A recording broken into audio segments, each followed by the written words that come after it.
Hi, beautiful souls. Welcome back. It's good to be here with you. Today, I'd like to share a very personal journey that is close to my heart. And it is my journey of befriending grief.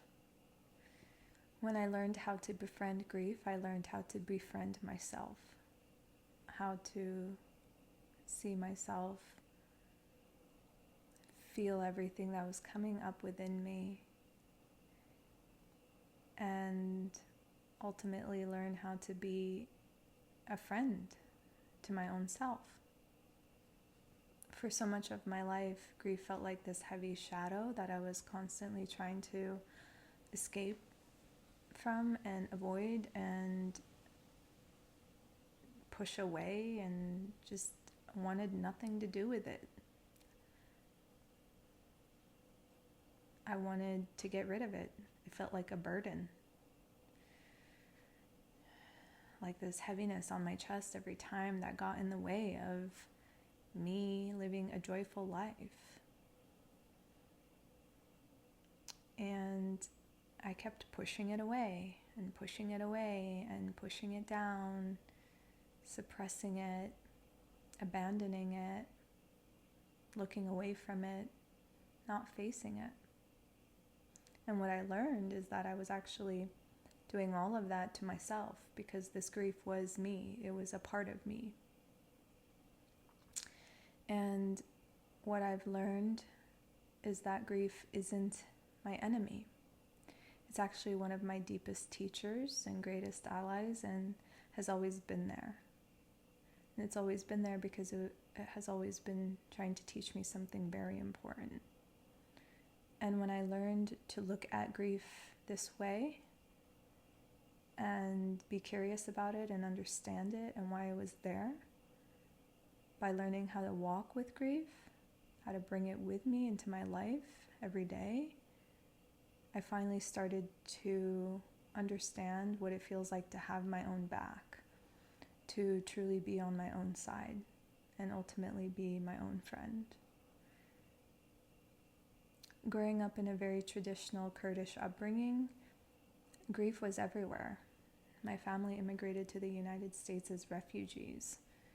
And so there was loss, displacement, silence, lack, generational trauma, anger, resentment, everywhere. It was constantly in the household growing up.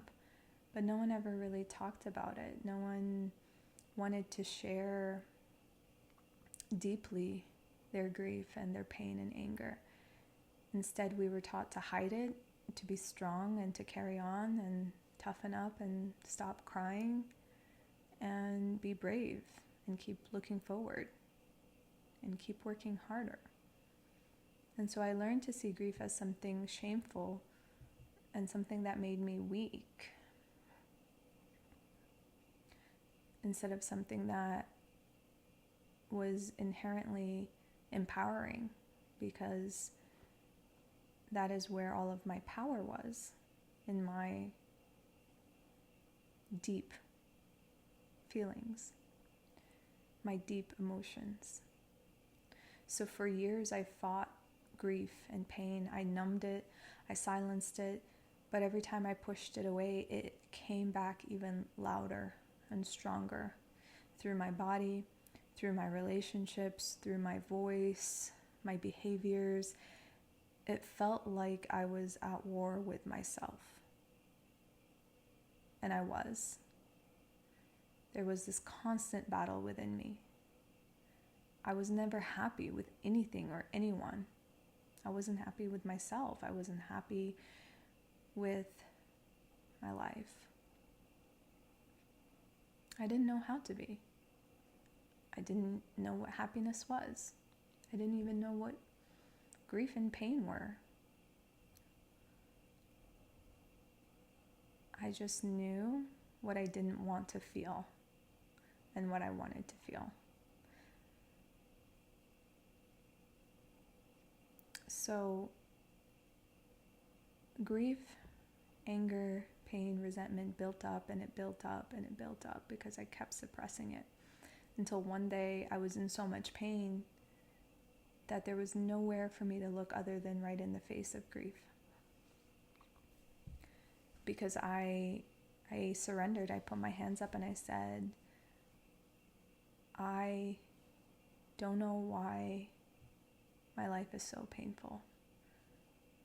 And I'd like to know why. I would like to know why I'm in so much pain. When I started to feel curious about it and look into it and then actually face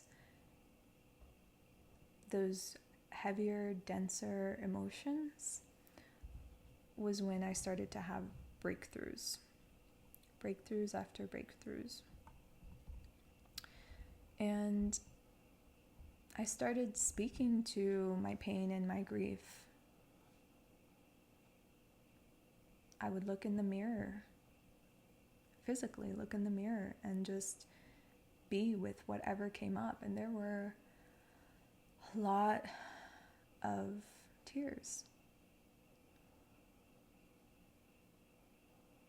And then I started to really see the gentle, delicate parts of me that were in pain and that needed me.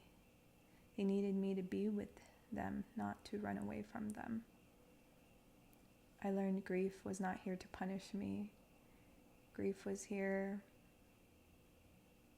to protect me. It was my heart's way of saying, I've loved deeply, I've lost deeply, but I'm still alive. Connecting with my grief helped me feel more alive. And grief,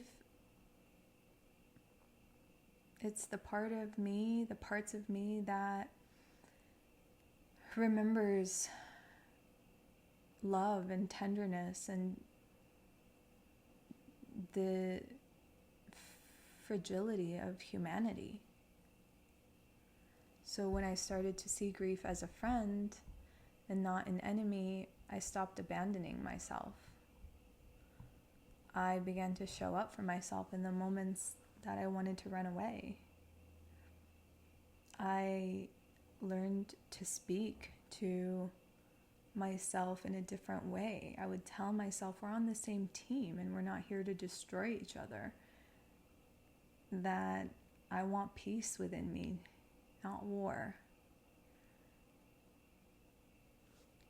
And that really, really helped transform the way that I lived my days from then on. I stopped betraying myself. I became my own support system. I was choosing to be on my own team. And in that space, my voice grew stronger, my body felt safer, and my spirit began to trust me again. So what I'd like for you to take from this is that grief isn't against you. It's walking with you, alongside you. And the more you honor it, the more you learn to have your own back and be your own friend. And that is a beautiful thing to have, is your own friendship. I would love to hear how my words are landing for you, how you're feeling after some of what I shared today. And I'd like to connect. So please share your thoughts.